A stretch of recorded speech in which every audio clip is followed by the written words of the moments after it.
Bom dia, alunos. Vamos continuar falando sobre fluidostática, agora a parte 2 da matéria, onde a gente vai tratar aqui das superfícies curvas, né, que estão imersas no fluido e as forças, né, que são geradas nessa situação.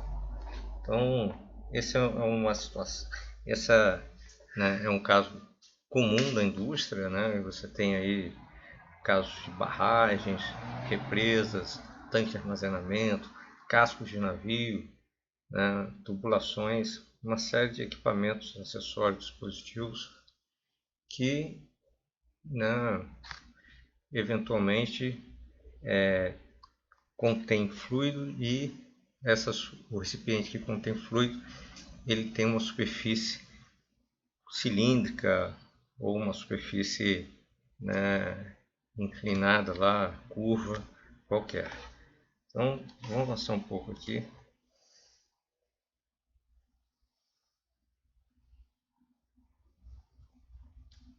O cálculo disso é relativamente simples, né?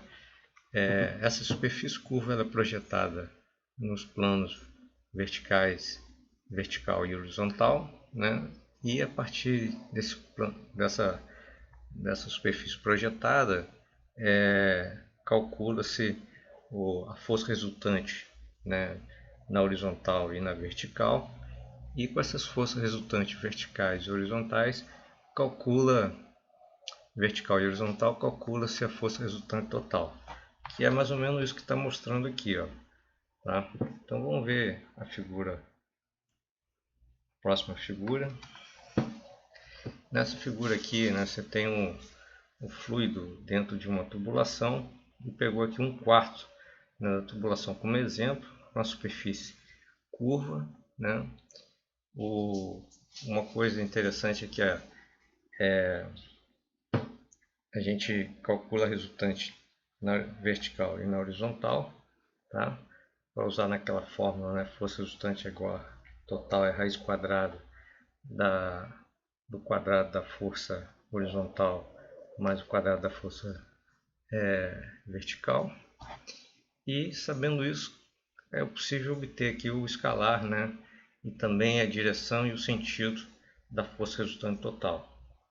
E essa força resultante total, né, ela sempre vai passar aqui pelo centro de gravidade aqui, né, desse conjunto aqui do fluido, né, contido dentro do recipiente.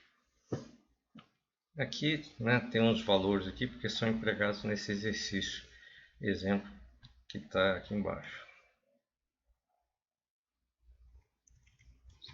É relativamente simples a aplicação aqui do exercício exemplo. Calculou o peso, a resultante, né, vai ser a resultante horizontal, vai ser essa daqui, a resultante vertical essa daqui, joga na fórmula de resultante total e calcula o valor dela, né?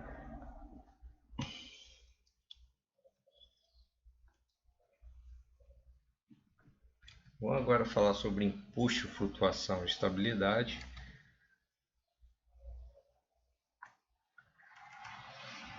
Força de empuxo, né? Também falar do princípio de Arquimedes, em homenagem, né, ao grego lá de Siracusa, né, que viveu alguns séculos antes de Cristo. E ele não concebeu essa fórmula, né? Que eu saiba, ele não concebeu que a fórmula de força de empuxo é essa fórmula 1 aqui, tá? Mas em homenagem a ele, que foi o princípio, foi o primeiro que elaborou, né? Então foi o primeiro que deu, fez o princípio, né? O iniciou isso aí. Alguns falam que essa fórmula, né, do princípio de Arquimedes. Então a força de empuxo é igual a gama vezes o volume.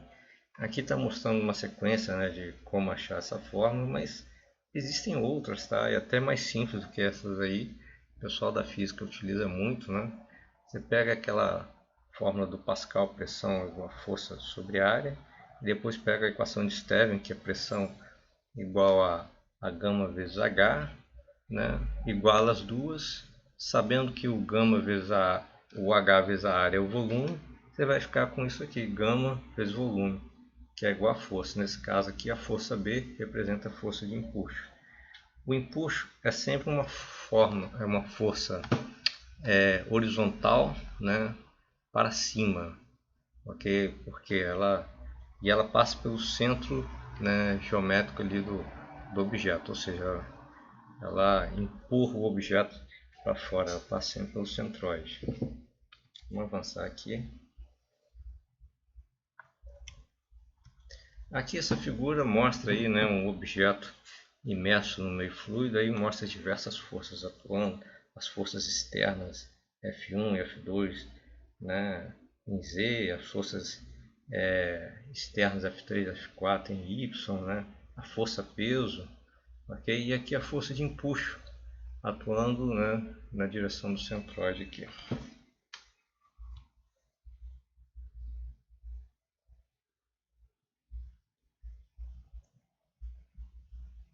Aqui está um exemplo, né, de aplicação. Essas boias, você pode encontrar elas desde aplicações militares aí, que utiliza minas, ou então sensores, e até aplicações civis, como boia para suporte de ancoragem, né? As amarras são muito grandes, por exemplo, em plataformas de petróleo, que trabalham em grandes profundidades. Aí, para que a ancoragem que é feita com corrente não se torne um problema, uma parte da estrutura submarina é apoiada, né, em boias.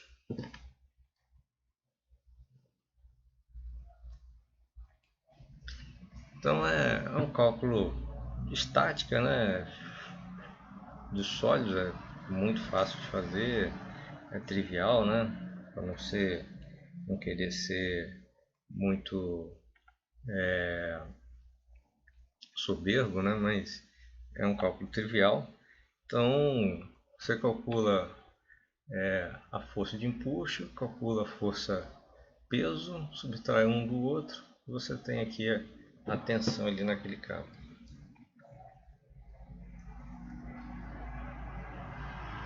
Vou falar agora sobre estabilidade, né? O corpo está estável quando você tem um centro de gravidade acima o centroide acima do centro de gravidade, né? Porque se houver alguma inclinação aqui, a tendência é voltar a ser essa situação aqui.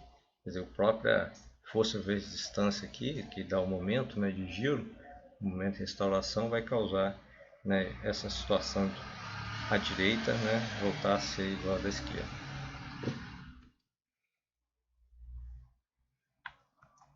E aqui o contrário, né? O centro de gravidade está acima do centroide, a tendência, né, é você ter uma instabilidade se tiver uma inclinação, né, que ultrapassa um valor crítico, né? Esse valor crítico é em torno de 13 graus. Existe como calcular isso aí, tá, pessoal? Eu não botei aqui, acho que foge um pouco do conteúdo aqui do curso de engenharia ambiental, mas tem como calcular isso aí. Se alguém tiver mais curiosidade, não são cálculos difíceis, são cálculos mais de geometria. Agora, se tiver curiosidade, procurem em livros, né, mais especializados, ou alguns livros de mecânica dos fluidos também tem esses cálculos. Se vocês quiserem, eu posso até postar no futuro. Agora, também tem apostilas na internet aí tem mostrando isso. Então esse ângulo aqui é em torno de 13 graus, né, isso é determinado em cálculos. E se você passar de 13 graus, a chance de o momento gerar, né, uma nova posição aqui, jogando o centro de gravidade, né, para baixo e o centroide lá para cima, é grande, né? E foi isso que aconteceu com a plataforma P-36, né? Ela, quando começou a adernar, né, ela adernou um pouco, aí ficou num ângulo próximo a 13 graus, mas aí o balanço do mar jogou esse ângulo um pouco mais para cima, a estabilidade ficou elevada e no outro dia ela já amanheceu virada totalmente, né, tinha emborcado.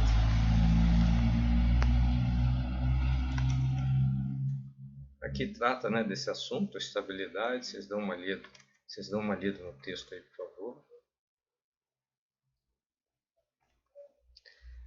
Aqui está, né, falando do caso aí, né, isso aqui são duas situações, né, onde você pode ter um centro de gravidade, né, e em relação ao centroide, gerando uma situação de instabilidade.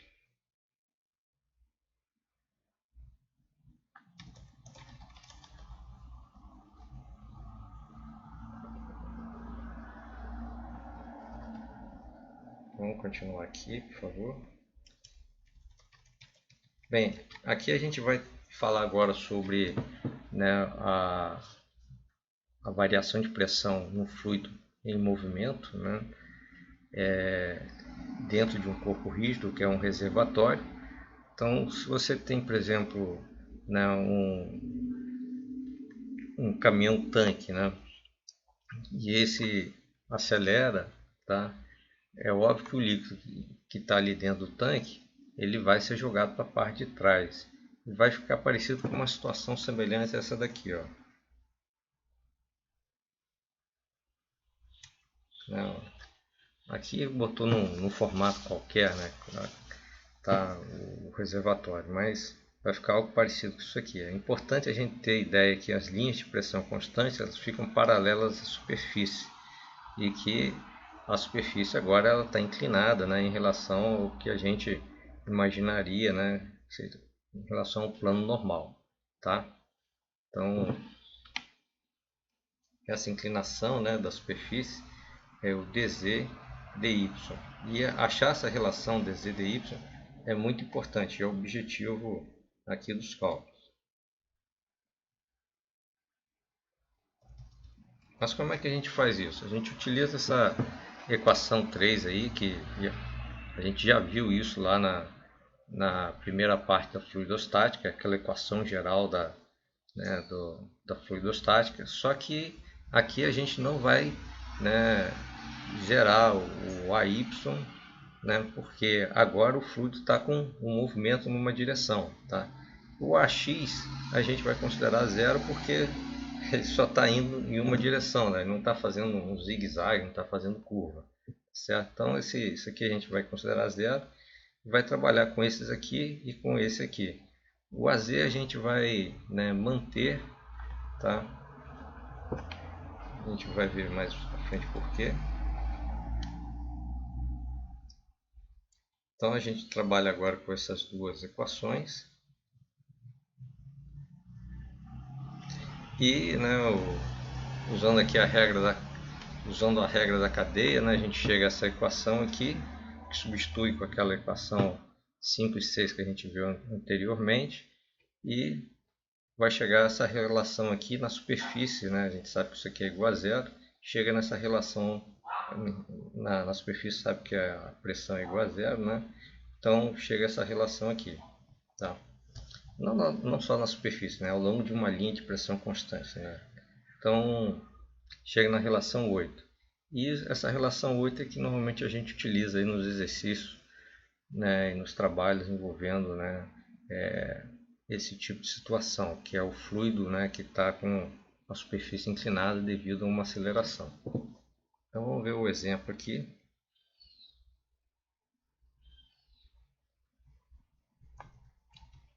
Tem esse exemplo aqui, né, o fluido ele está se movimentando, né, em relação a Z1, ele pode deflexionar o máximo até 150, que é onde tem aqui um sensor de pressão, um transdutor, tá? E ele está dentro desse reservatório aqui que tem, né, 560 milímetros, ou seja, 250, 30 para um lado e 230 para o outro, quer dizer, 460 milímetros. Né? Então, vamos ver aqui os cálculos. Então, usou aquela formulação lá, né, o dz/dy, né, que é aquele ângulo. Tá, não tem aceleração na direção z, né? Por isso que ficou aqui o AZ sumiu, né? Então ficou y, a aceleração na direção y sobre a gravidade. E aí foi um trabalho algébrico ele aí pediu lá na questão lá qual é a equação, né, dessa deflexão, ou seja, do z em relação à aceleração y. Aí facilmente acho, isso aqui é trivial também, né, usando aquela equação 8, né? Deixa eu ver. Equação 8 aqui.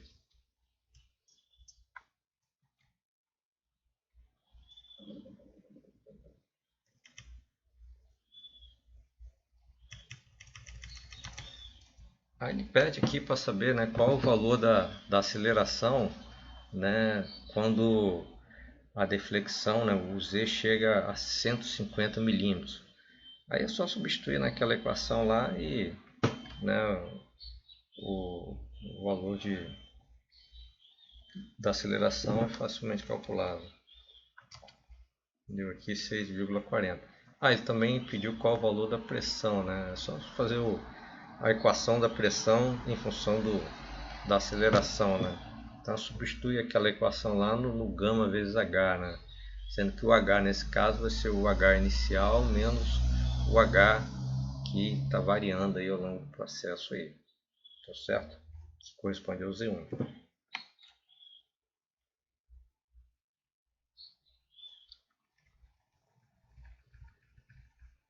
Aqui é uma outra situação que é a rotação, né, de um corpo rígido com um fluido dentro. É uma situação um pouco mais atípica, né, em termos industriais e práticas, mas que também existe. Okay? Mesmo na área ambiental existe. Você tem centrífugas, né, processos que trabalham com centrifugação para separação de fluidos. Então, né, nesse caso, é necessário, né, de você saber calcular, né, algumas grandezas existentes, mesmo porque, né, se um recipiente desse se romper, né, ou então a inclinação, né, a rotação for tão grande, que a inclinação aqui for tão grande, pode jogar o fluido para fora do recipiente, você vai ter problemas aí, poderá ter problemas, né? Também utiliza aquela equação, né, geral lá da fluidostática, mas dessa vez trabalhando com coordenadas cilíndricas, a gente fica, né, com as grandezas na direção R, na direção do ângulo θ e na direção z. Tá? Aí aquelas, né, a direção x, y, z se transforma em direção R, direção θ, direção z. Né? Essa aqui são as relações, tá? O PR, P em relação a R, né? O P em relação ao θ, o P em relação ao z. E também, né, o semelhante ao que a gente tem nas outras, no caso lá do fluido que está em superfície inclinada devido à aceleração da direção y, ou então o fluido que tem, né, em repouso absoluto, você também tem as isobáricas aqui, né, as linhas de pressão constante, né? Tá, agora tudo em um determinado raio. Claro que elas são diferentes de uma para outra, né, em função do z, mas nesse raio aqui elas são constantes. Aí o grande trabalho, né, desse caso é achar essa equação aqui, né, a equação 12 e a equação 13.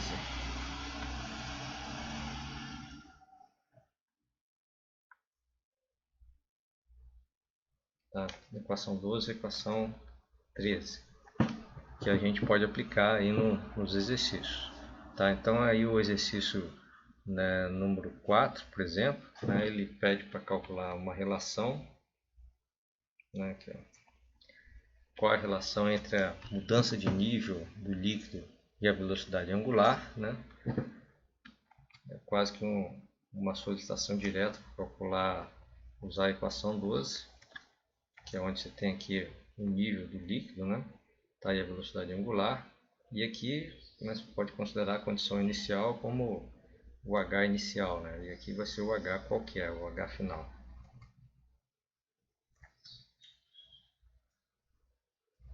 Aí fazendo isso, né? Fazendo isso, tendo aqui o volume, né? Você sabe que o volume é igual a área lateral vezes a altura. Faz a integral aí, né? Substitui o H aqui, né? Em função desse H obtendo da fórmula, você acha o volume igual a essa equação.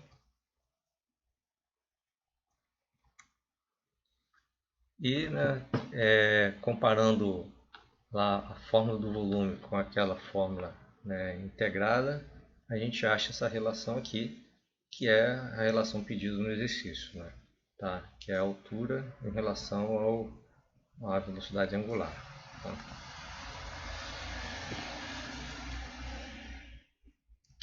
Ok?